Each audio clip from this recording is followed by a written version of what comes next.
জায়গা করে দেন, এই জায়গাটা করে দেন। নারে তাকবীর, প্রধান মেহমানের আগমন, প্রধান মেহমানের আগমন, নারে তাকবীর।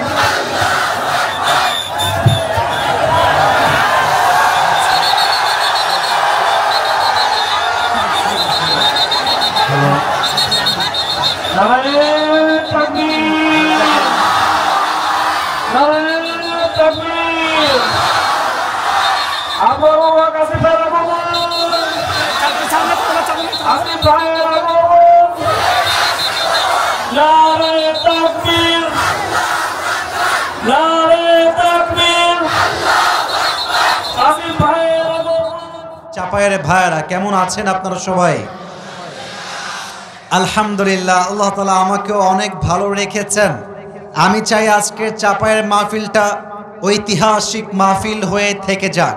আমার একটা বড় সৌভাগ্যের ব্যাপার যে আমার তাফসীর জগতে যত কথা আমি চাপায়ের এই মাটিতে বলেছি, এই কথাগুলো পুরো দেশে একটা আলোড়ন সৃষ্টি করেছে। এখন প্রশ্ন যে হুজুর, চাপায়ে কথা বললে এটার আলোড়ন সৃষ্টি কেন হয়? এর একটা বিশেষ কারণ হচ্ছে আমার সামনে যারা বসে থাকে এই চাপায়ের মাটিতে, এদের আওয়াজে এতটা জোর আছে, একজন আলোচক যখন কোরআন থেকে আলোচনা শুরু করে দেয় আর চাপায়ের মানুষ যখন জবান খুলে রেসপন্স করা শুরু করে, একজন ইমানদারের তাজা রক্ত গরম হয়ে যায়। আর এই গরমের জন্যই আমার কথা সুন্দর হয়। এটা হচ্ছে চাপায়ের বৈশিষ্ট্য। আর একটা কথা বলে ফেলি, আমি গত বছর লাস্ট একটা চাপায়ে প্রোগ্রাম করেছিলাম, তো সেখানে একটা কথা বলার জন্য আমাকে অনেক রকম মেসেজ মানুষ দিয়েছে। সেখানে আমি বলেছিলাম যে রাজশাহীতে অনেক জেলা আছে, তবে আমি আসিফ হুজুর সবচেয়ে বেশি চাপাইকে ভালোবাসি, আলহামদুলিল্লাহ। তো এটার জন্য আমাকে নাটোরের মানুষ, নওগাঁর মানুষ কিছু কথা বলেছে যে আপনি কেন চাপাইকে বেশি ভালোবাসেন। তা আমি বললাম যে প্রিয় ভাই, আমি সবাইকেই বেসিকলি ভালোবাসি, বাট ব্যাপারটা হচ্ছে সব আতরের সুঘ্রাণ তো একরকম হয় না, সব ফুলের সুঘ্রাণ তো একরকম হয় না। আপনি নওগাঁ যাবেন, জয়পুরহাট যাবেন, আপনি নাটোর যাবেন, আপনি রাজশাহীর যে কোনো জেলায় যেতে পারেন, বাট চাপায়ে তাফসীর মাহফিল কেন্দ্রিক যে ক্রেজ আছে, যে ভালোবাসা আছে, যে আত্মবিশ্বাস আছে, রাজশাহী কেন অন্য বিভাগে খুঁজে পাওয়া মুশকিল হয়ে যাবে। এবং এই চাপায়ের মানুষ হচ্ছে সেই মানুষ, আল্লামা সাঈদীকে যখন জেলখানায় দেওয়া হয়েছিল, আল্লামা সাঈদীর বিরুদ্ধে যখন মিথ্যা তহমত দেওয়া হয়েছিল, আল্লামা সাঈদীকে কারামুক্ত করবার জন্য চাপায়ের হাজার হাজার পুরুষ, হাজার হাজার নারী রোজা পর্যন্ত রেখেছিল। সুবহানাল্লাহ পড়েন। এটা হচ্ছে সেই চাপায়ের মাটি। অতএব এই চাপায়ের মাটিতে কত সুন্দর হবে না তো কত সুন্দর হবে কোথায়? আমি আমার ভূমিকায় কিছু কথা বলতে চাই, প্রথমত যুবক ভাইদেরকে নিয়ে। আপনাদের ঠিক শুনে মনে হচ্ছে আপনারা আমার সঙ্গে দ্বিমত পোষণ করেছেন। আপনার দ্বিমত না একমত? আমার কথা কি বোঝা যায় নাকি যায় না? আমি যে কথাগুলো বলবো, আমার কথাগুলো জাস্ট যুবকদের কাজে আসবে তা নয়, আমার মুরব্বীদের কাজে আসবে, বিবাহিতদের কাজে আসবে, আমার মা বোনদের কাজে আসবে। তবে যে কথা এখন বলতে চাই, এটা আমি আমার কোনো মাহফিলে আগে কখনো বলি নাই। এটা আশা করা যায় পুরো দেশে মানুষের কর্ণকুহরে পৌঁছায় যাবে। আপনারা আমাকে রেসপন্স করার জন্য রেডি আছেন নাকি নাই? যদি আপনারা রেডি থাকেন আপনারা বলবেন ইয়েস। আপনারা বলেন তো ইয়েস নাকি নো? তাকবীর দেন, নারায়ে তাকবীর। আমি প্রথম কথা স্পষ্ট ভাষায় বলতে চাই, এখানে অনেক যুবক আছেন বিবাহিত, অনেক যুবক আছেন অবিবাহিত। আমার প্রথম কথা হচ্ছে, কোনো বিবাহিত পুরুষের বিরুদ্ধে যদি তার কোনো ওয়াইফ অভিযোগ আনে, আমাদের বাংলাদেশের আইনে এই আইনটা পুরুষদের জন্য অবশ্যই অবশ্যই জারি করতে হবে। ওয়াইফ কোনো অভিযোগ করলে বিশ্বাসযোগ্য হবে না। ওয়াইফকে যথারীতি এভিডেন্স প্রমাণ করতে হবে।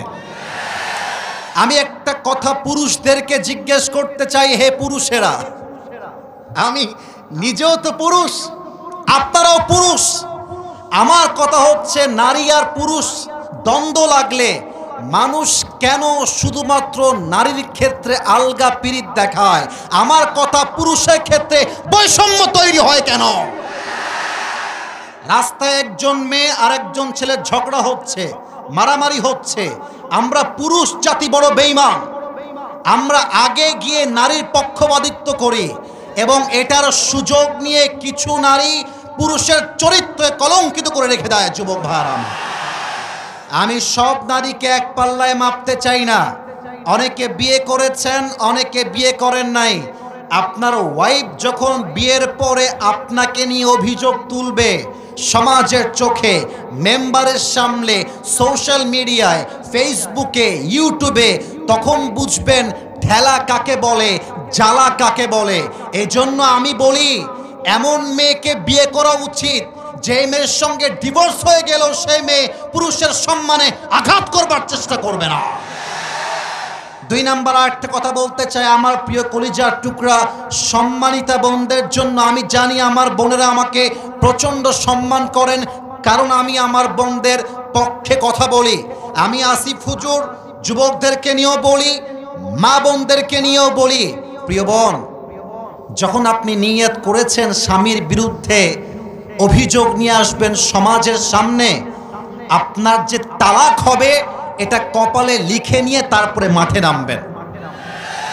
আমরা পুরুষ জাতি বড্ড সেনসিটিভ, আমরা সব সহ্য করব, কিন্তু আমার চরিত্রে কেউ আঘাত দিবে, আমাকে কেউ কলঙ্কিত করবে, তার সঙ্গে আমি আজীবন সংসার করব, এটা কষ্টিন কালো সম্ভব হতে পারে না। আর একটা কথা বলতে চাই মেয়েদের জন্য, এটা অনেক মেয়েদের গায়ে লাগতে পারে, বাট চাপায়ের মাটিতে বলতে আমি বাধ্য হচ্ছি। মাথায় রাখবেন, ডিভোর্স হইলে পুরুষের কোনো ক্ষতি হয় না, সব ক্ষতি একজন মেয়ের হয়। আপনার জন্য একটা বিয়ে জায়েজ, আপনি আমারে ছাড়বেন, আই ডোন্ট কেয়ার। আপনার জন্য একটা বিয়ে জায়েজ, আমার জন্য 4টা বিয়ে জায়েজ। আপনি আমার সঙ্গে বেঈমানি করে 2 পয়সা ক্ষতি করতে পারবেন না, এবং আপনি একবার কলঙ্কিত হয়ে গেলে আপনার পুরো জীবনটাই প্রশ্নবিদ্ধ হয়ে যাবে। 3 নাম্বার কথা বলে আমি আমার ভূমিকার কথার ইতি টানতে চাই, কারণ আমাকে কোরআন থেকে তাফসীর পেশ করতে হবে। I don't have enough time, আমার কাছে খুব লম্বা চড়া সময় নেই। মুরব্বীদেরকে বলবো, যুবকদেরকে বলবো, এমন বংশের মেয়েকে বিয়ে করবে যেই বংশের মেয়ে তার স্বামীর ইজ্জত কি তা বুঝে। আজকে 80 ভাগ থেকে 90 ভাগ ডিভোর্স হচ্ছে মেয়ে চরিত্রহীন হওয়ার জন্য, টিকটকার হওয়ার জন্য। আমি কি বলবো, দুঃখের কথা, আমার কলিজা ফেটে যায়। ক্লাস 7 এর মেয়ে, 8 এর মেয়ে পার্কে গিয়ে প্রেম করে বেড়ায়, ক্লাস 5 এর মেয়ে টিকটকে উলঙ্গভাবে নেচে বেড়ায়। আমার অবাক হয়ে যায় এই কথা বলতে গিয়ে। 18 বছরের আগে নাকি বিয়ে করা যাবে না, কিন্তু যেই মেয়েটা 12 বছর বয়সে, 13 বছর বয়সে ইজ্জত দিয়ে বেড়ায়, তার আইনটা কোথায় আপনারা বানাবেন আমাকে বলেন। আমি আমার ওয়াজে স্পষ্ট ভাষায় বলেছি, বিয়ের ক্ষেত্রে আইন চেঞ্জ করতে হবে। 18 বছর নয়, মেয়ের বয়স হয়ে গেলে চরিত্রবান যুবক দেখে বিয়ে দেওয়া লাগবে। আর মেয়েদেরকে বলবো, বিয়ের সময় আসলে কিছু মেয়ে আছে দেখবেন টাকা পাইলে বুইড়া টাকলার সঙ্গে বিয়ের পিড়িতে বসে যায় না। চাপায় এরকম মেয়ে তো নাই? আছে আছে আছে। প্রিয় বোনেরা, টাকা দেখে বিয়ে করবেন, টাকা পাবেন, বাড়ি পাবেন, গাড়ি পাবেন, বাট মনের শান্তি বলেও তো একটা কথা আছে। এটা কথা মাথায় রাখবেন। আমার এই কলিজার টুকরা যুবক যারা আজকে এই শিবগঞ্জের মাটিতে এসেছে, ওরা আজকে জিরো হতে পারে, ওরা কালকে হিরো তো হতে পারে। আপনি যে টাকলাকে টাকার জন্য বিয়ে করছেন, আগামীতে এমন একটা দিন আসবে এই যুবকগুলো অফিসের বস হবে, টাকলা তার স্টাফ হয়ে কাজ করবে। वक्त हमेशा एक नहीं होता मेरे दोस्त, वक्त बदलता है, लेकिन वक्त बदलने के लिए खुद को कोशिश करना पड़ता है। समय পরিবর্তনশীল, কালকের জিরো আগামী পরশু কিন্তু হিরো হতে পারে। অতএব অতএব আপনি মুরব্বীকে অবহেলা করতে পারবেন, বাট যুবককে আপনি অবহেলা করতে পারবেন না, সে ইতিহাস বদলায় ফেলতে পারে। আল্লাহ মেয়েদেরকে বোঝার তৌফিক দান করে পড়েন সবাই আমিন। আর বাবাদেরকে বলবো, বাবারা মেহেরবানি করে আপনি আপনার ছেলেকে বিয়ে দিয়ে দেন, প্লিজ বিয়েটা দিয়ে দেন। আপনার ছেলে যদি গুনাহে জড়িয়ে যায়, এর প্রত্যেকটা দায়ভার কিয়ামতে আপনাকে বহন করতে হবে। আল্লাহ বাপজানদেরকে বোঝার তৌফিক দান করে পড়েন আমিন। আপনাদের বউ আছে কার কার, একটু হাত তোলেন তো, বউ আছে কার কার? আচ্ছা মাশাআল্লাহ, হাত নামান। এবার হতভাগা কপাল পোড়া যাদের বউটাও কেউ নাই, তারা একটু হাত তোলো সোনামণিরা। কই আমাদের স্যাররা কোথায়? দেখেন কারো বউ নাই, এ আমি বিশ্বাস করি না। আল্লাহ সবাইকে দিনদার নেককার বউ দিয়ে দিক, পড়েন সবাই আমিন। বাপ মাকে বোঝাবা, আব্বা আমাকে বিয়ে দাও, বিয়ে দাও, বিয়ে দাও। যদি বিয়ে না দেয় নিজের মতো বিয়ে করবা, পরে গিয়ে বলবা আব্বা আমি বিয়ে করে নিয়েছি, তোমার যা মন চায় করো, I don't care about it. আমার পারমিশনের চাইতে আমার চরিত্র আর ঈমান রক্ষা করা সবচেয়ে দামি বিষয় যুবক ভাই। আসুন আমরা স্লোগান দিব আল্লাহর নামে 3 বার। প্রথম স্লোগান দিবেন আমার বিবাহিত ভাইরা। বিবাহিত ভাইরা একটু কাশি দেন দেখি, দেখা যাক কারা জিতে আজকের এই মাহফিলে। সিঙ্গেলরা চুপ থাকবেন, বিবাহিত ভাইরা, জাস্ট বিবাহিত ভাইরা নারায়ে তাকবীর। ওরে বাবা রে বাবা, সাউন্ড কিন্তু খুব ভালো, এরকম সাউন্ড তো অন্য জেলায় পাই না রে ভাই। আচ্ছা এবার সিঙ্গেলদের পালা, সিঙ্গেলরা একটু কাশি দাও। আমি নাম্বার দিব না, আমার মুরব্বীরা নাম্বার দিবে। সিঙ্গেলদের পালা, আমার বিবাহিত ভাইরা চুপচাপ থাকবেন। সিঙ্গেল ভাইরা নারায়ে তাকবীর। বিবাহিত ভাইরা আমাকে মাফ করে দিবেন, আজকে আমার সিঙ্গেল ভাইরা 30 নাম্বার বেশি পেয়ে পাস করেছে, ঠিক কিনা বলেন? এবার আর কোনো ভাগাভাগি নেই, আমরা সবাই মিলে তাকবীর দিব। একটু কাশি দেন। এবার প্রমাণ করবে চাপায়ের মানুষ আসলেই কাপুরুষের সন্তান না বীর পুরুষের সন্তান। এটা ক্যামেরায় রেকর্ড হচ্ছে, কালকে পুরো দেশ ছড়িয়ে যাবে। দেখা যাক সাউন্ড কেমন হয়। নারায়ে তাকবীর। আল কোরআনের আলো, আল হাদিসের আলো, কোরআন হাদিস যেখানে, আলেম ওলামা যেখানে, চাপাইবাসী যেখানে, আল্লাহ যেন কবুল করে। পড়েন সবাই আমিন। প্রিয় ভাইয়েরা আমার, আমি অল্প সময় কোরআন থেকে আলোচনা করতে চাই, তবে কেউ যদি আলোচনার মাঝে উঠে যায়, নিজ দায়িত্বে লুঙ্গিটা টান দিয়ে ধরে বসায় দেওয়া লাগবে, তবে লুঙ্গি যেন খুলে না যায়। আপনারা সবাই থাকবেন না যাবেন? আমাকে সময় দেওয়া যাবে নাকি যাবে না? আমি আল্লাহর কোরআন থেকে আলোচনা শুরু করতে চাই, তবে আগেই একটা কথা ডিক্লেয়ার দিতে চাই। আগামীতে নির্বাচন হবে, আমাদের প্রথম দাবি, আমরা আগামীর দেশে কোনো নারীকে ক্ষমতার চেয়ারে আর দেখতে চাই না। সেকেন্ড কথা, আমরা শুধুমাত্র পুরুষকেই দেখতে চাই। It's exactly not like that. আমরা এমন একজন পুরুষকে দেখতে চাই, যেই পুরুষ আমাদের দেশের প্রধানমন্ত্রী হবে, তার যোগ্যতা এতটা হাইলি কোয়ালিফাইড হবে।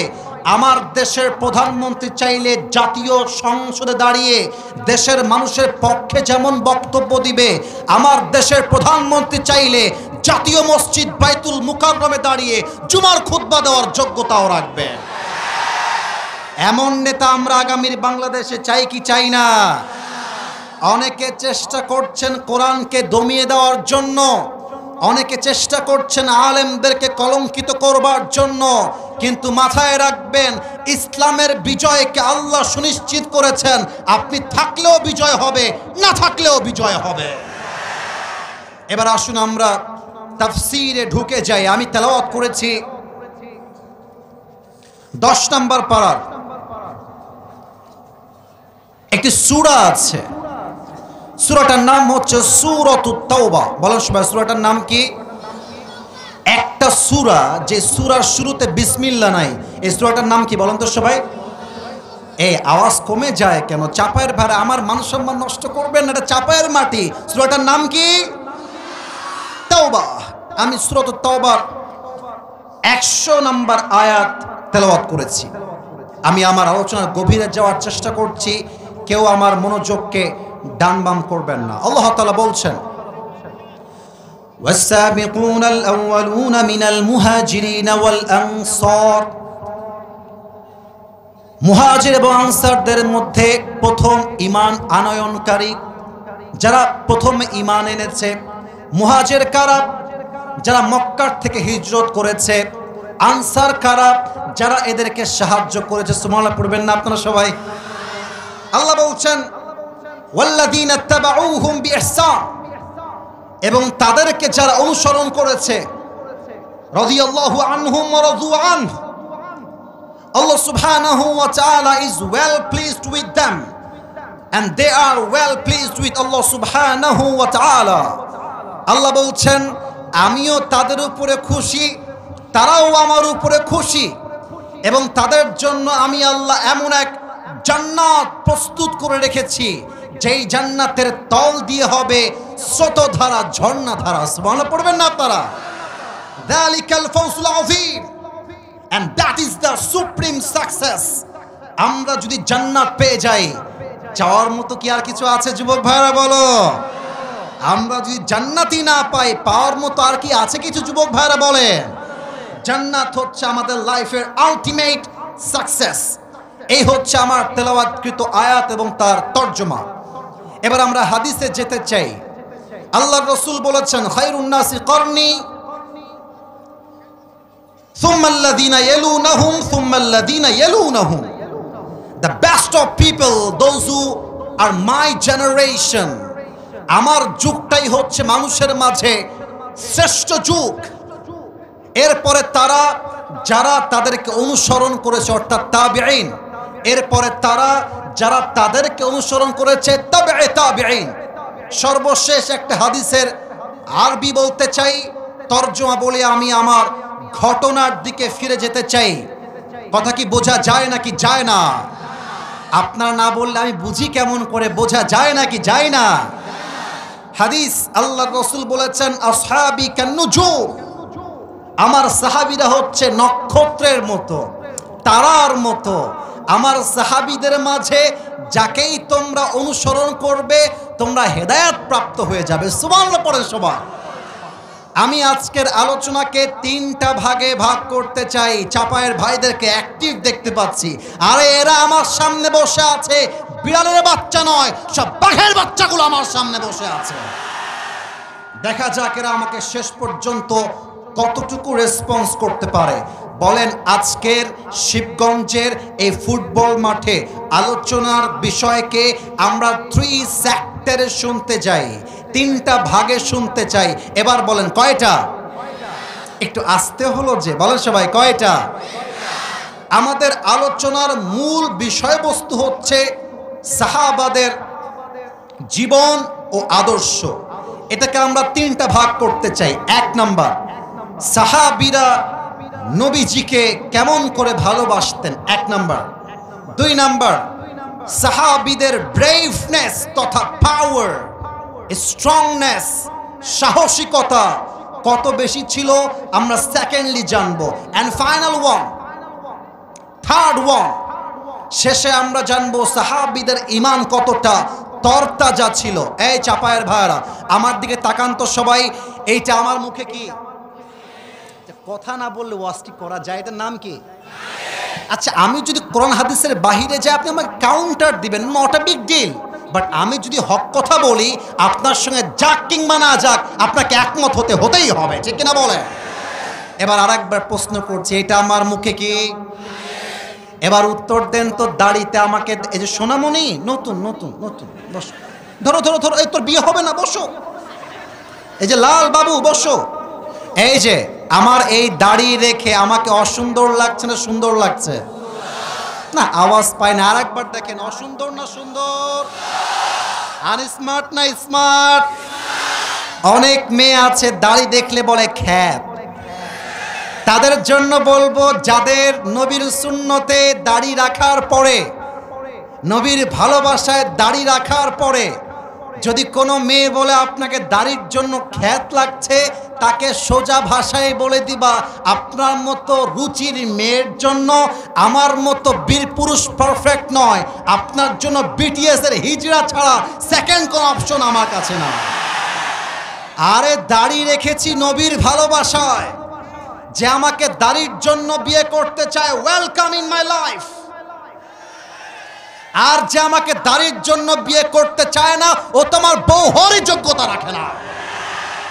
আচ্ছা, এবার একটা হাদিস শেয়ার করতে চাই। আল্লাহর রসুলের ভালোবাসা কাকে বলে? মুতার যুদ্ধে আল্লাহর রসুল, এই যে left side, no, don't shout, don't make any noise, এটা করা যাবে না। আমি আমার পুরো জীবনের সমস্ত শক্তিকে উজাড় করে কথা বলছি। যে সাউন্ড করবে, নয়েজ করবে, সে স্পষ্ট বিরুদ্ধাচারণ করবে। আর এখানে প্রত্যেকটা যুবক মুরব্বী চাতক পাখির মতো বসে আছে। এই মনোযোগ নষ্ট করলে চুল পরিমাণ ছাড় দিয়ে কথা বলতে পারবো না আমি। আমার হাদিস আপনাকে শুনতে হবে। আজকে নিয়ত চেঞ্জ হয়ে গিয়েছে, ফেমাস বক্তা আসবে। What is this? যে ফেসবুকে ফেমাস, যে টিকটকে ফেমাস, সেই নাকি ভালো আলেম। আরে বেটা, ভিউজ দিয়ে যদি যোগ্যতা প্রমাণ হয়, তাহলে হিরো আলমের মতো সফল আর কেউ হতে পারবে না। ঈমান লাগবে, আমল লাগবে, ইখলাস লাগবে, চরিত্র লাগবে। আপনারা আমাকে নিয়ে ঠিক করতে দেন। আমি আসার পরে সেলফি নিয়ে মারামারি, স্টেজ ভেঙে যায় মাঝে মাঝে। আর এতে করে আমার মনের মধ্যে কি আসে? আরে আমি তো অনেক বড় হয়ে গেছি। আরে যে ব্যক্তি বক্তব্য দিচ্ছে তার মাঝে ইখলাস হারিয়ে গেলে, খোদার কসম রাত 3টা পর্যন্ত ওয়াজ করলে হেদায়েত আসবে না। আমি আপনাদের পায়ে পড়লাম, জান, পায়ে পড়লাম। আমার ওয়াজ শোনেন, বোঝেন, জীবনে কাজে লাগান। এ দেশটা কাজে দিবে, সমাজটা কাজে দিবে। আমার জীবন পরিবর্তন হবে, আপনার জীবন পরিবর্তন হবে, ঠিক কিনা বলে? মুতার যুদ্ধে আল্লাহ রসুল 3000 সাহাবীকে যুদ্ধের জন্য রিক্রুট করছেন, প্রস্তুত করছেন। 3000 সৈন্য, আর কাফেরদের সৈন্য হচ্ছে 1 লাখ। কোথায় 3000 আর কোথায় 1 লাখ? আল্লাহ রসুল বলছেন, সাহাবীরা শোনো, আনা সাকুমু বিহাম বিল কিয়াদাতি আইনা আনতা ইয়া যায়েদ। আমি এই যুদ্ধের জন্য যেতে পারছি না।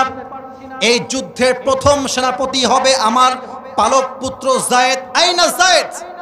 যায়েদ তুমি কোথায়? দাঁড়িয়ে যাও।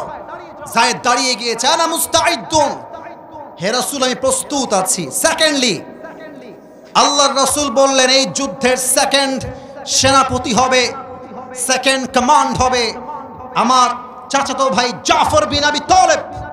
কোথায় তুমি? দাঁড়িয়ে যাও। দাঁড়িয়ে গিয়েছে। 3 নাম্বার, এই যুদ্ধের সেনাপতি হবে আব্দুল্লাহ বিন রাওয়াহা। কোথায় তুমি? দাঁড়িয়ে যাও। 3 জন দাঁড়িয়ে গিয়েছে। এবার রাসূল ডাক দিয়ে বলছে, তোমরা বাসায় ফিরে যাও। ইযহাবু ওয়া সাল্লিমু আলা আহলিকুম, বাসায় গিয়ে বিদায় নিয়ে আসবা। আর বলবা, আম্মা জান, এটাই তোমার সঙ্গে আমার জীবনের শেষ দেখা হতে পারে, আমাকে তুমি ক্ষমা করে দিও, তোমাকে আলবিদা, তোমাকে সালাম। এবার যায়েদ রাদিয়াল্লাহু তাআলা আনহু দাঁড়িয়ে গিয়েছেন। আয় আল্লাহ, রাসূলের ভালোবাসা কাকে বলে আমি কেমন করে বোঝাই? ডাক দিয়ে বলছে, ইয়া রাসূলুল্লাহ, আমার তো যাওয়ার মতো কোনো জায়গা নেই। আপনি আমার বাবা, আর আমার আম্মা জান আয়েশা ঘর থেকে শুনেছেন আমাকে যুদ্ধের জন্য কমান্ডো হিসেবে চুজ করা হয়েছে। আমার যাওয়ার কোনো জায়গা নাই। আপনি এখনই বললে আমি এখনই শহীদ হওয়ার জন্য প্রস্তুত আছি। আল্লাহু আকবার। এবার জাফর বিন আবি তালেব বাসায় এসেছে। ডাক দিয়ে বলছে, বিবি আমার, আল্লাহর রাসূল আমাকে যুদ্ধের জন্য সেনাপতি নিযুক্ত করেছেন, আমাকে যাওয়া লাগবে যুদ্ধের জন্য, তোমাকে সালাম করবার জন্য এসেছি। আচ্ছা, আপনি আপনার বউয়ের কথা ভাবেন তো। যদি বউ থাকে, আপনি যদি আপনার বউকে বলেন যে আমি একদিন বাসার বাইরে থাকবো, যাদের বউ আছে তারাই বুঝবে কিছু বউ আছে দেখবেন স্বামীর সব সহ্য করবে, বাট স্বামী বাড়ির বাহিরে গিয়ে থাকবে এটা সহ্য করতে পারে না, ঠিক কিনা বলে? তো জাফর বিন আবি তালেবের বউ ডাক দিয়ে বলছে, হে আমার স্বামী, যদিও বা আমার মন চায় না আমি তোমাকে ছাড়ি, তবে যেহেতু আমার রসুল তোমাকে আদেশ দিয়েছেন আমি তো সব অমান্য করতে পারবো, বাট রসুল যা বলেছেন তা তো আমি অমান্য করতে পারবো না। সুবহানাল্লাহ পড়বেন না আপনারা সবাই? এবার আসেন হাদিসের মেইন পয়েন্টে, একদম সাবজেক্ট ওয়াইজ বুঝাচ্ছি। কিন্তু এবার বউ হাত তুলেছে স্বামীর সামনে। আমি ওয়াজগুলো আমার দিল থেকে করতে চাই, আমি যুবকদেরকে বোঝাতে চাই, মেসি তোমার আদর্শ নয়, রোনালদো তোমার আদর্শ নয়, শাহরুখ খান তোমার আদর্শ নয়, কোন ক্রিকেটার ফুটবলার কেউ তোমার আদর্শ নয়, তোমার আদর্শ সাহাবায়ে কেরাম রাদিয়াল্লাহু তাআলা আনহুম, ঠিক কিনা বলো? বউ দোয়া করছে, আল্লাহ আমার প্রাণের স্বামী যুদ্ধের জন্য বের হবে, তুমি আমার স্বামীকে যুদ্ধের ময়দান থেকে গাজী বানায় আমার কাছে ফিরায় দিও। এবার আমার ডান হাত দেখবেন, আমার চাপায়ের শিবগঞ্জের ভাইরা, ডান হাতে লম্বা একটা লাঠি ছিল, লাঠিটা দিয়ে জাফর বিন আবি তালেব বউকে হালকা একটু টুকা মেরেছেন, হালকা আঘাত করেছেন।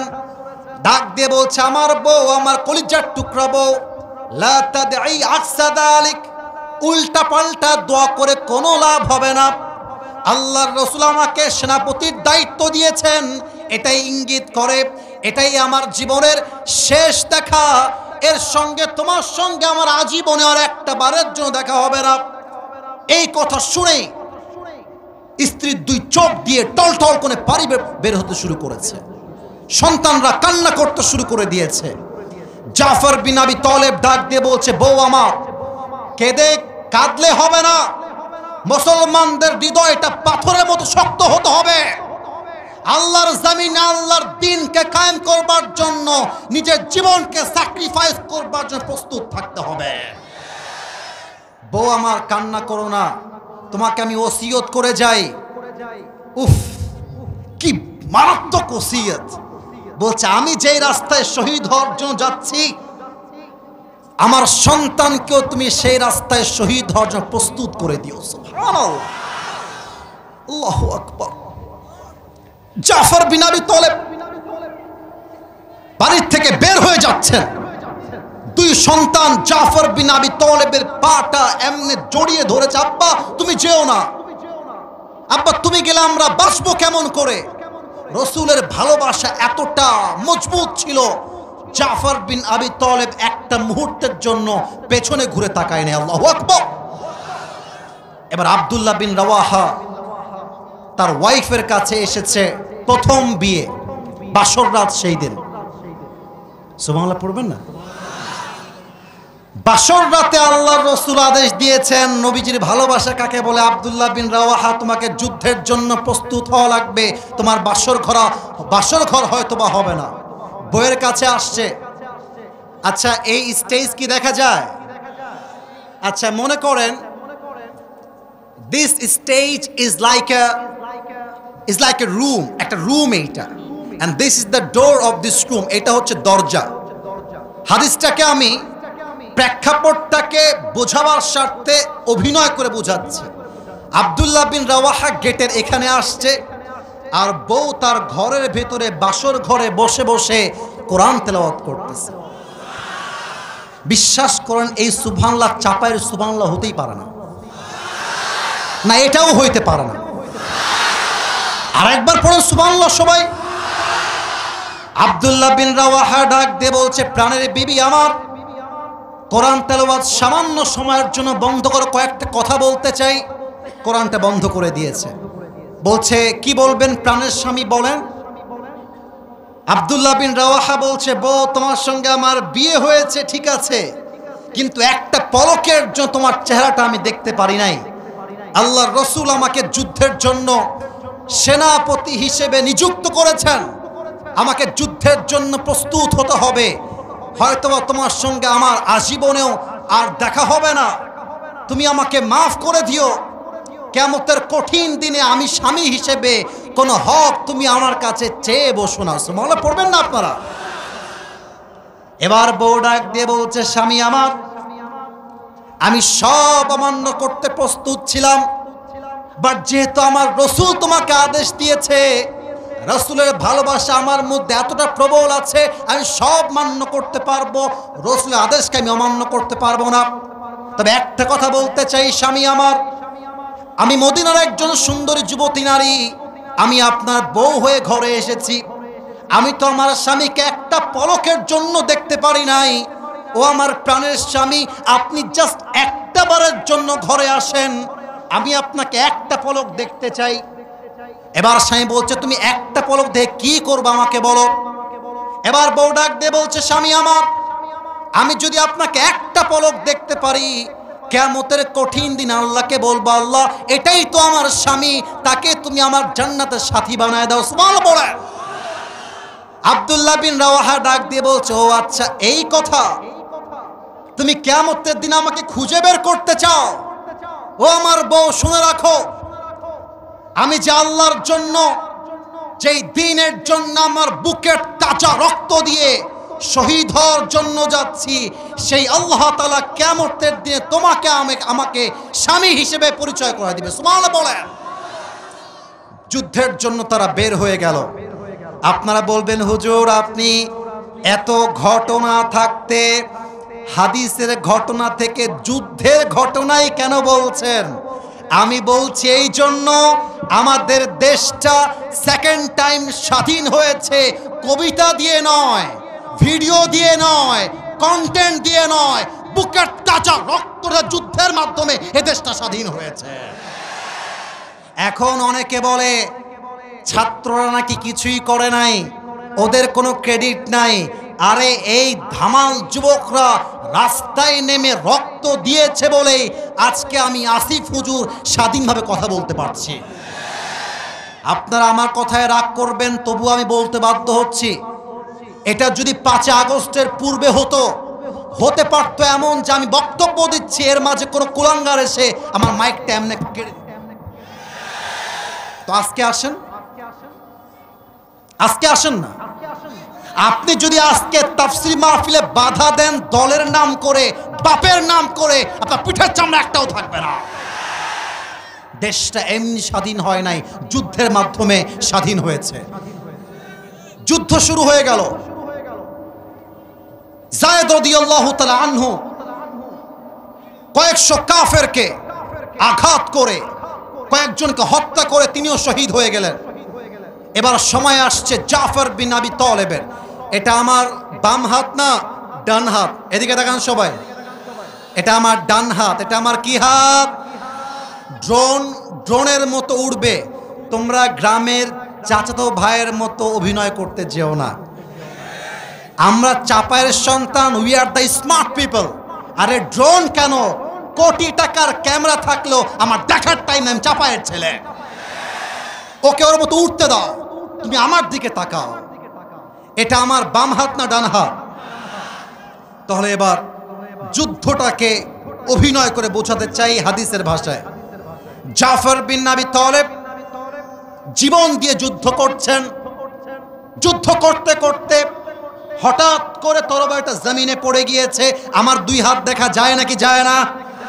একটু জোরে বললে ওয়াজটা ভালো হবে। দেখা যায় কি যায় না? এবার জাফর বিন আবি তালেব ডান হাতটা দিয়ে তরবারি তুলতে যাবেন, ডান পাশ থেকে একটা কাফের একটা কোপ দিয়েছে। একটা কোপে কবজিটা কেটে জমিনে পড়ে গিয়েছে। এবার বাম হাত দিয়ে তুলতে গেছে, বাম হাতে কোপ দিয়েছে, বাম হাতটা কেটে জমিনে পড়ে গিয়েছে। এবার জাফর বিন আবি তালেব, ঈমান কাকে বলে? Not a big deal, not a big deal. আপনি অন করে দেন, সমস্যা নেই। এবার জাফর বিন আবি তালেব 2 হাত কেটে গিয়েছে। এই 2 হাতের কাটা অংশ দিয়ে ইসলামের পতাকাকে এমন করে বুকের সঙ্গে আঁকড়ে ধরেছেন। সুবহানাল্লাহ বলবেন না আপনারা? আর ডাক দিয়ে বলছে, হে সাহাবা একরাম, তোমরা সাক্ষী থেকো, আমার দেহে 1 ফোঁটা রক্ত থাকা অবস্থায় ইসলামের পতাকা আমি উঁচু করে ধরে রেখেছি, জমিনে পড়তে দেই না। আল্লাহু আকবার। এবার আব্দুল্লাহ বিন রাওয়াহা এবং আবু উবাইদা রাদিয়াল্লাহু তাআলা আনহু দৌড় দিয়ে আসলেন। ইসলামের পতাকাকে উঁচু করতে হবে আকাশের দিকে, এসেই দেখছেন ইসলামের পতাকা উঁচু করতে হবে না, আগের থেকে ইসলামটা বিজয় হয়ে তার পতাকা আকাশের দিকে পথ করে উঠছে।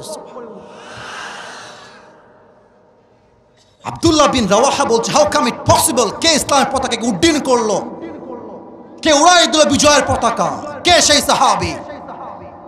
কাছে গিয়ে দেখছে অবাক করা বিষয়। আচ্ছা প্রিয় ভাইরা, আমার হাতে এখানে যে কোরআনটা রাখা আছে দেখা যায় নাকি যায় না? আচ্ছা এই বোতলটা দেখা যায় নাকি যায় না? আমি কেন বলছি, let me give you a real example.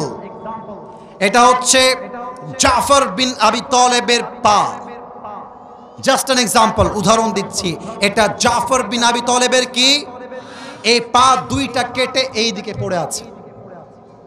এবার আসেন, এইটা জাফর বিন আবি তালেবের বুক, এইটা বিচ্ছিন্ন হয়ে বাম দিকে পড়ে আছে। এটা হচ্ছে জাফর বিন আবি তালেবের মাথা, এই মাথাটা বিচ্ছিন্ন হয়ে আরেক দিকে পড়ে আছে। আর জাফর বিন আবি তালেব ইমানের জোর কত বেশি, মাথা বিচ্ছিন্ন হয়ে গিয়েছে, দাঁত দিয়ে ইসলামের পতাকার লাঠিকে আঁকড়ে ধরে ইসলামের পতাকায় বিজয় করে উড্ডীন করে রেখে দিয়েছে। আল্লাহু আকবার। আব্দুল্লাহ বিন রাওয়াহা এসে পা এক জায়গায় করলেন, মাথা এক জায়গায় করলেন, বুক এক জায়গায় করলেন, এবার তাকে জড়িয়ে ধরে তার কপালে চুমু খেলেন, তাকে দাফন করলেন। রাতে যখন ঘুমাতে যাবেন স্বপ্নে দেখছেন আব্দুল্লাহ বিন রাওয়াহা, স্বপ্নে দেখছেন জাফর বিন আবি তালেব জান্নাতের ভেতরে ফেরেশতার সঙ্গে জান্নাতে হাওয়া বাতাস খেয়ে বেড়াচ্ছে। আপনারা সুবহানাল্লাহ বলেন নাই? বলেন সবাই সুবহানাল্লাহ। ওদিকে আওয়াজ পায় না, এবার বলেন সবাই সুবহানাল্লাহ। আব্দুল্লাহ বিন রাওয়াহা ডাক দিয়ে বলছে, আরে জাফর বিন আবি তালেব, বলো তো তোমার সঙ্গে আল্লাহ কি ব্যবহার করেছেন?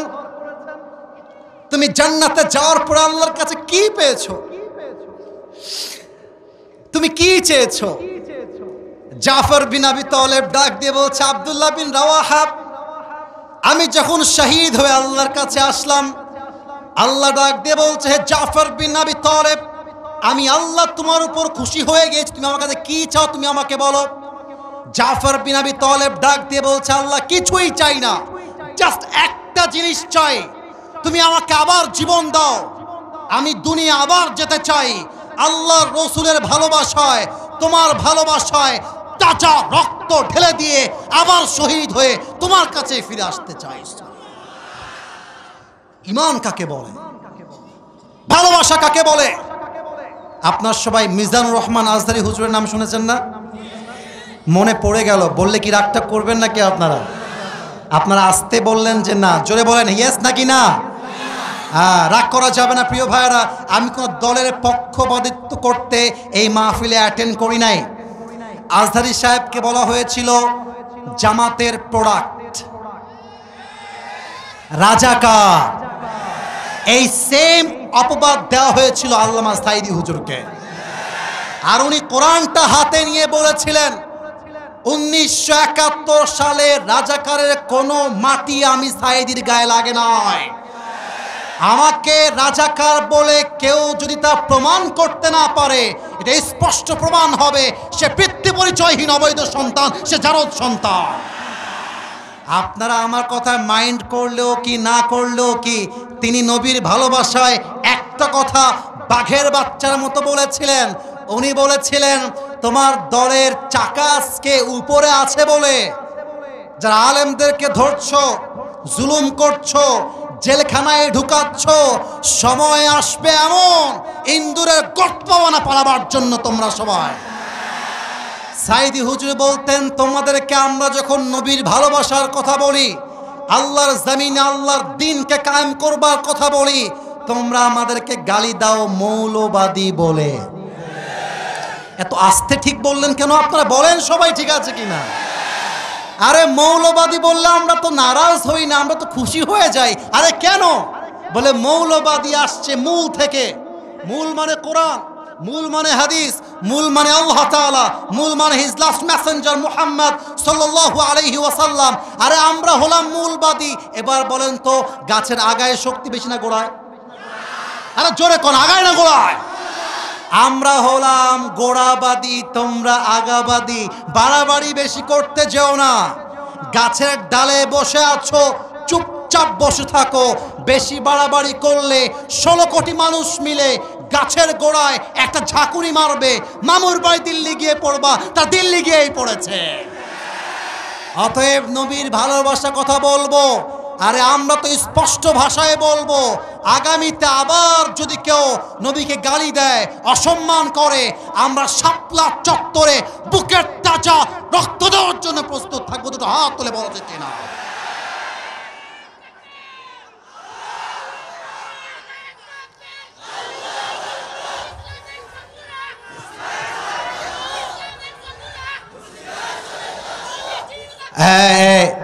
আমি তাকবীর দিচ্ছি, আওয়াজটা পছন্দ হয় না। আরে মিয়া কথা বলবেন, বাঘের বাচ্চার মতো পুরো দেশটা কেঁপে উঠবে। আমার সঙ্গে দেন তাকবীর। নারায়ে তাকবীর, নারায়ে তাকবীর। প্রিয় ভাইয়েরা, আমার এসেছি এখানে আমি 10:42-এ, এখন বাজে 10:42, এখন বাজে 11:42-এর কাছাকাছি। একটা কথা জিজ্ঞেস করবো, কোনো ওয়াজ শেষ করছি তা না। আমার ফর্মে দেওয়া আছে যে আমি সব জায়গাতে 1 ঘন্টা। তোর বিয়ে হবে না, তুমি কি ভেবেছ আমি দেখতে পাবো না? আমি চশমা পরে আছি যে, উঠা যাবে না বে, বসে থাকতে হবে। প্রিয় ভাইয়েরা, আমার নিয়ম হচ্ছে 1 ঘন্টার বেশি আমি ওয়াজ করব না, ফর্ম দেওয়া আছে। তবে সব জায়গায় নিয়ম কানুন দিয়ে ওয়াজ হয় না, মাঝে মাঝে ভালোবাসা দিয়েও তো হিসাব করতে হয়, ঠিক কি না? তো আমার ওয়াজ কি বোঝা যায় না কি যায় না? আমরা বলছিলাম নবীজির ভালোবাসা। আর একটা ছোট্ট কথা এর সঙ্গে সমসাময়িক অ্যাড করতে চাই। কিছু মেয়ে আছে দেখবা বোরকা পরেই পার্কে গিয়ে প্রেম করে বেড়ায়। নাই নাই, আর আমি ভুল বলেছি তো? ভুল বললাম না ঠিক বললাম? বলো। বোরকা এমন ভাবে পড়ে দেখলে মনে হবে ये तो अभी कभी जन्नत से भाग के दुनिया में आई है। বাবা রে বাবা, হাতে মোজা, পায়ে মোজা, মুখ ঢাকা, চোখ ঢাকা, কিন্তু একটা বোরকাওয়ালি মেয়ে 4টা ছেলেকে নাকের ডগায় দই লাগায় ঘুরায় বেড়ায়। আমি মাঝে মাঝে বলি, বোরকা পড়লে নবীর ভালোবাসার প্রমাণ হয় না, বোরকা পড়লেই দিনদার হওয়া যায় না। আরে দিনদার হওয়ার জন্য চরিত্রের প্রয়োজন হয় যুবক ভাইরা। আরো ছোট্ট একটা কথা অ্যাড করতে চাই নানি, চাচি, দাদিদের জন্য। তারা জিকিরও করে, নামাজও পড়ে, হিজাবও পড়ে, নবীর ভালোবাসার কথা শুনতে তারা রাজিও আছে, কিন্তু তারা আবার স্টার জলসা দেখে, হিন্দি সিনেমা দেখে, নাটক দেখে, গান দেখে, বিভিন্ন ওয়েব সিরিজ দেখে বেড়ায় যুবক ভাইরা। অতএব শুধুমাত্র নবীরে ভালোবাসি, নবীকে ভালোবাসি, ওই জিলাপি খাওয়া ভালোবাসা হলে চলবে না। আর নবীর জন্য তাজা রক্ত দেওয়ার জন্য প্রস্তুত থাকতে হবে। 1 নাম্বার, বলেন তো সাহাবীদের হৃদয়ে নবীর জন্য ভালোবাসা কম ছিল না বেশি ছিল? 2 নাম্বার সাবজেক্ট ছিল বাহাদুরি এবং সাহসিকতা। আপনাদেরকে পরীক্ষা করতে চাই এখন। পরীক্ষা হবে, হাত তুলতে হবে না, হাত নিচে রাখেন। পরীক্ষা। বেঁধে গেলে জরিমানা নাই, বেঁধে গেলেও ভালোবাসা, উত্তর দিলেও ভালোবাসা। আর এসেছি ভালোবাসা দেওয়ার জন্য আর ভালোবাসা নেওয়ার জন্য, ঠিক কিনা বলে? আচ্ছা বলেন তো চাপায়ের শিবগঞ্জের ভাইরা, আমার নবীর সব মেয়েদের মাঝে নবীজি কোন মেয়েকে বেশি ভালোবাসতেন? খাদিজা তো নবীজির ওয়াইফ। আমি নবীজির মেয়ের কথা, ভুল হলো সমস্যা নাই। ফাতেমা রাদিয়াল্লাহু তাআলা আনহা, কে বলেছে একটু হাত তুলো তো? মাশাআল্লাহ। এবার সবাই উত্তর দিবেন। বলেন তো আমার নবী সবচেয়ে কোন মেয়েকে বেশি ভালোবাসতেন? ফাতেমা। আস্তে আওয়াজ পেয়েছি, আবার উত্তর চাই, কোন মেয়েকে ভালোবাসতেন?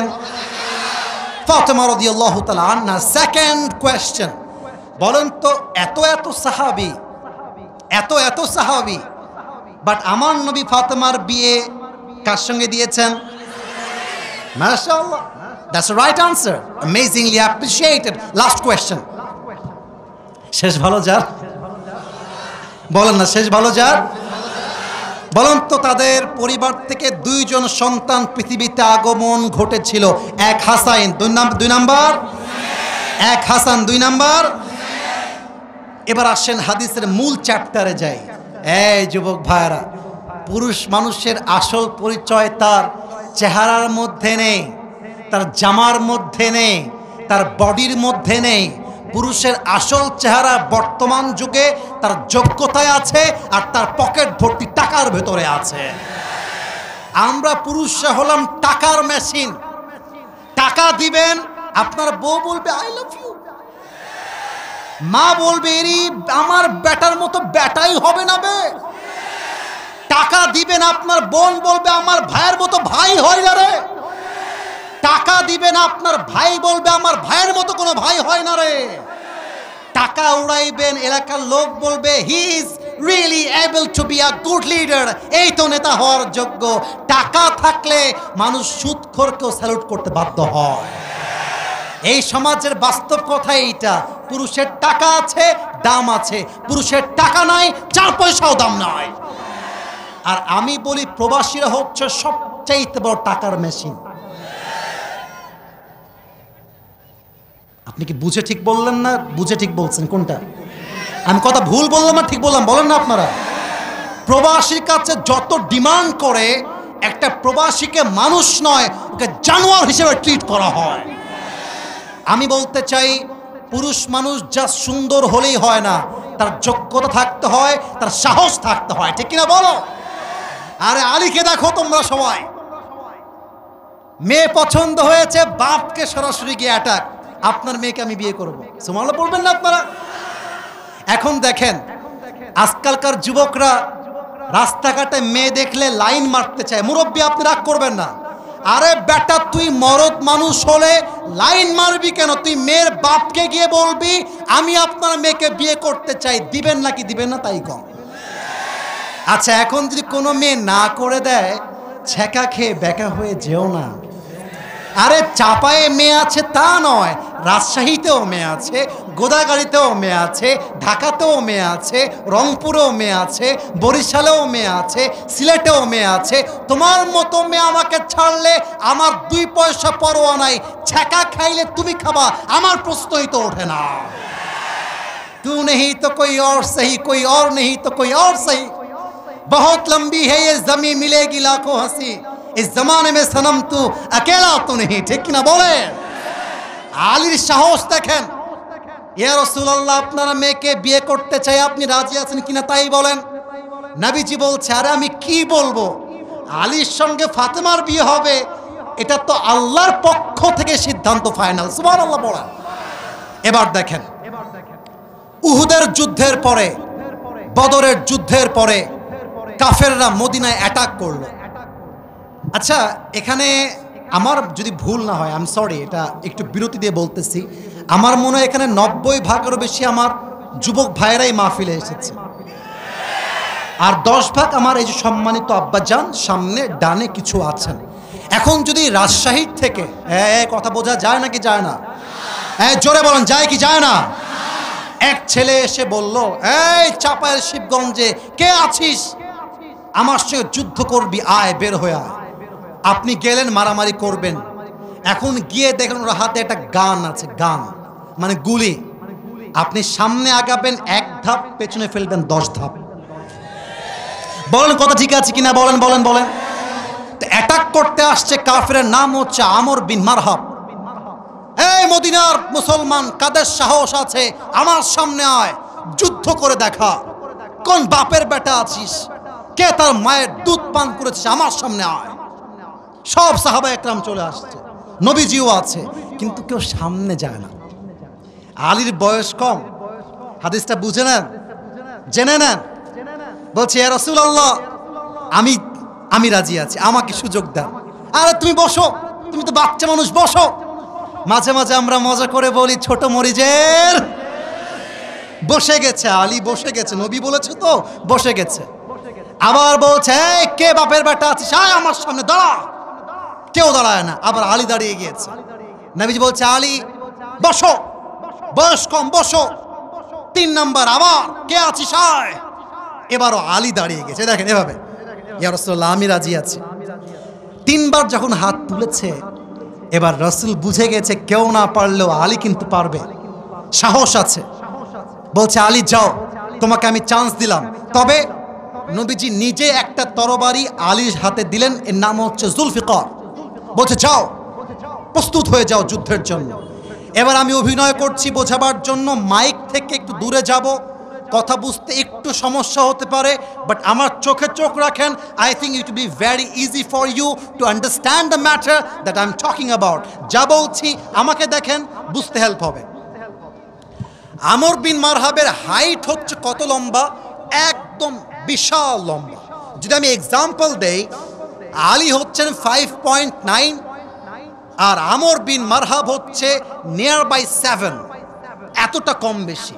তা আমর বিন মারহাব যদি আলীকে দেখতে চায় তাহলে আমর বিন মারহাবের চোখটাকে নিচু করতে হবে, আর আলী যদি আমর বিন মারহাবকে দেখতে চায় মাথাটাকে, কথা বলেন, মাথাটাকে কি করতে হবে?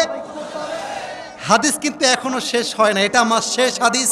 আমি লম্বা রাত ওয়াজ করতে চাই না, টাইম ওয়েস্ট করতে চাই না। এবার আলী যখন তার সামনে আসছে এমন করে দেখতেছে, দেখা যায়, আমার কথা বোঝা যায়? যায়। এবার আসেন সেকেন্ড পার্টটা বোঝাই। এটা আমার একটা ওয়েস্ট কোট, ব্ল্যাক কালার, দেখা যায় যুবক ভাইরা?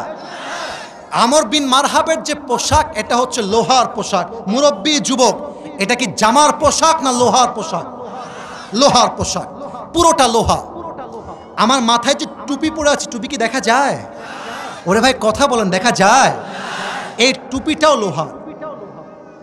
হাতে যেই হাতাটা আছে এটাও লোহা, পুরো দেহটাই লোহার দ্বারা বেষ্টিত। তো এবার আমর বিন মারহাব বলছে, এই বেটা, এই বাচ্চা, তুমি কে? আলীকে বলছে। আলী বলছে, সাহস তো কম না রে, কারো বাচ্চা বলে? এই তোমার নাম কি বলো? বলছে আমার নাম হচ্ছে আনাল্লাযী সাম্মাতনি উম্মি হায়দারা। আমি হলাম সেই যুবক যাকে তার মা নাম দিয়েছে হায়দারা। হায়দারা মানে হচ্ছে যে বারবার অ্যাটাক করে, যতক্ষণ পর্যন্ত শিকার না হয়ে যায় তার অ্যাটাকটা থামবে না, তার নাম হচ্ছে হায়দারা। বলছে ও আচ্ছা আচ্ছা, টিটকারি মারছে। ও আচ্ছা আচ্ছা, তোর আসল নাম কি তাই বল বেটা। বলছে আমার আসল নাম হচ্ছে আলী। বলছে ও আলী, ও তুমি কি আলী বিন আব্দুল মুত্তলিব? তোমার বাপের নাম কি আব্দুল মুত্তলিব? বলছে না না না না, আমি হলাম আলী বিন আবি তালেব, বাপের নাম আলী বিন আবি তালেব। বলছে ও তুমি আবু তালেবের ছেলে? আরে ভাতিজা, তুমি তোমার ভাতিজা, তোমার বাপ তোমার ভাই লাগে। আরে যাও বাবু, আমি বাচ্চাদের সঙ্গে মারামারি করতে চাই না, যাও যাও। কথা বোঝা যায়? যায়। বলছে আরে বাবা তুমি যাও, তোমার আমি মারবো না, আমি তো বাচ্চাদের গায়ে হাত তুলতে চাই না। ফাইন্নী লা উকাতিলু সিবিয়ান, আমি বাচ্চা মারি না, তুমি যাও বাবু যাও। এবার আলীর গায়ে রক্ত গরম হয়ে গিয়েছে, ডাক দিয়ে বলছে, এই আমর বিন মারহাব, তুই কারে বাচ্চা বলিস? একবার যুদ্ধে নাম না, তোর মাথা তোর কল্লা বিচ্ছিন্ন করতে আমার 1 মিনিটের বেশি সময় লাগবে না। আল্লাহু আকবার। এই কথা শুনে আমর বিন মারহাবের গায়ে রক্ত উঠে গেছে। বলছে আয় দেখি কেমন পারিস তুই, আমার কাছে আয়। মাথায় রাখবেন, মুসলমান কাউকে আগ বাড়িয়ে মারতে যায় না, কিন্তু যখন কেউ মারতে আসে জবাব দিতে হয় কেমন করে, তাও মুসলমান জানে, ঠিক কিনা বলে? দেশটা স্বাধীন হতো না যদি শহীদ আবু সাঈদ তার বুকটা পেতে জীবন না দিত। আচ্ছা আমি একটা লজিক্যাল কথা বলতে চাই আজকে, মিডিয়ার ভাইয়েরা আছেন, আপনারা একমত হলে আমাকে একমত বলবেন, যদি আপনি দ্বিমত হন দাঁড়িয়ে যাবেন, আমার কোনো কমপ্লেন নাই। আচ্ছা শহীদ আবু সাঈদ যখন মাঠে নেমেছিল, সে কি কাউকে গুলি করেছিল? কথা বলেন, গুলি করেছিল? কাউকে হত্যা করেছিল? সে জাস্ট চেয়েছে কোটার সংস্কার চাই, এতটুকুই তো। আপনি যখন তার বুকে গুলি করলেন, এই গুলি জাস্ট শহীদ আবু সাঈদের বুকে লাগে নাই, এই গুলি লেগেছে বাংলার লক্ষ কোটি তাওহীদ জনতার বুকের মধ্যে গুলি লেগেছে। আমরা কাউকে নামাইতে চাই নাই, আমরা কাউকে মারতেও চাই নাই, বাট যারা আমাদেরকে মারতে চায় তার বংশ আমরা নির্বিশেষে শেষ করে দিব। যুবক ভাড়া, ঠিক কিনা বলো? আলী বলছে আরে আমরা কাউকে মারি না, আগে তুই মারতে আয়, আগে তুই মার। এবার আমর বিন মারহাব 2 হাত দিয়ে তরবারি ধরেছে এমন করে। আচ্ছা যুদ্ধের সময় যখন তরবারিতে আঘাত করা হয়, যুদ্ধের কৌশলটা হচ্ছে 2 পা এক করতে হয়, যাতে করে লাফটা দিলে হাতে শক্তি বেশি পাওয়া যায়। এবার আমর বিন মারহাব দুই হাতে তরবারিটা তুলে একটা লাফ দিয়েছে, একটা কোপ দিয়েছে আমর বিন মারহাব আলীর ডান কাঁধে। আলী বিন আবি তালেব সমস্ত সাহসিকতা দিয়ে নারায়ে তাকবীর আল্লাহু আকবার বলে ঢালটা এমন করে ধরেছেন যে আঘাতের জন্য পুরো দেহ বিচ্ছিন্ন হওয়ার কথা, ওই আঘাতটা আলীর দেহে এক চুল পরিমাণ স্পর্শ করতে পারে নাই। এবার আলী বলছে, এই বেটা এবার তোর পালা, এবার তুই রেডি হ, দেখা যাক তুই কেমনে আমাকে আটকাস। আলী বিন আবি তালেব জাস্ট স্টেপ ব্যাক, পেছনে গিয়েছেন। আল্লাহর রসুলের দেওয়া জুলফিকার এমন করে শক্ত করে ধরেছেন। আরে বীর বাহাদুর তিনি আসাদুল্লাহ আল গালিব তরবারিটা ধরে মাথাটা উঁচু করে একটা লাফ দিয়ে নারায়ে তাকবীর আল্লাহু আকবার বলে একটা কোপ দিয়েছে। আমর বিন মারহাবের দেহটা টুকরো হয়ে দুই আধখান হয়ে ছিটকে পড়ে গিয়েছে। এবার আলী রাদিয়াল্লাহু তাআলা আনহু, ভাই এই সামনে পুরোটাই ঢাকা, আমি দেখাই কেমন করে। এবার আলী নিজে আমর বিন মারহাবের বুকে পা রেখেছে। মুসলমানদের ঐতিহ্য জেনে নেন, মুসলমানদের পরিচয় জেনে নেন, আর একজন মুসলমান 1000 কাফেরের সমান। বুকের মধ্যে পা দিয়ে বলছে, এই বেটা তুই আমাকে মারবি কেমন করে? আনতা তা'বুদু হাজারান ওয়া আনা আব্দু রাব্বি মুহাম্মদ, আনতা তা'বুদু হাজারান ওয়া আনা আব্দু রাব্বি মুহাম্মদ। তুই তো পাথরের পূজা করিস, তুই মূর্তির পূজা করিস, আর আমি আমার মুহাম্মদের রবের গোলামি করি। আর যে রবের গোলামি করে তাকে পাথর পূজারি হত্যা করতে পারেই না, এটা কোশ্চিন কালেও সম্ভব নয়। সাহস কাকে বলে? অতএব আগামী ফেব্রুয়ারিতে নির্বাচন হবে, আমি কোন রাজনৈতিক বক্তব্য দেওয়ার জন্য আসি নাই। আমরা কোরআনকে ভোট দিব। যারা আমাদেরকে দমে দেওয়ার জন্য আসবে, বুঝতে হবে আল্লাহর জমিনে আল্লাহর রাজ কায়েম হবে। তুমি থাকলেও হবে, তুমি না থাকলেও হবে, ঠিক কিনা বলে? এবার দুই হাত তোলেন সবাই, সবাই দুই হাত তোলেন। কেউ যেন বাদ না যায়। সবাই দুই হাত, একটু কাশি দেন দেখি সবাই। ডানে একটু সাউন্ডটা কম পেয়েছি। আমি একটা ওয়াদা করাবো, সময় শেষ, আমি জানি, বুঝে গিয়েছি। বলেন সবাই হুজুর। আওয়াজটা কমে গেল যে ভাই, বলেন হুজুর। আর একটু জোরে হুজুর। আমরা চাপায়ের সন্তান, আপনাকে ডানে আওয়াজ নাই, ডানে আওয়াজ নাই, আপনাকে ওয়াদা দিলাম দোয়া না করে আমরা কেউ বাসায় ফিরে যাব না। বলেন সবাই ইনশাআল্লাহ।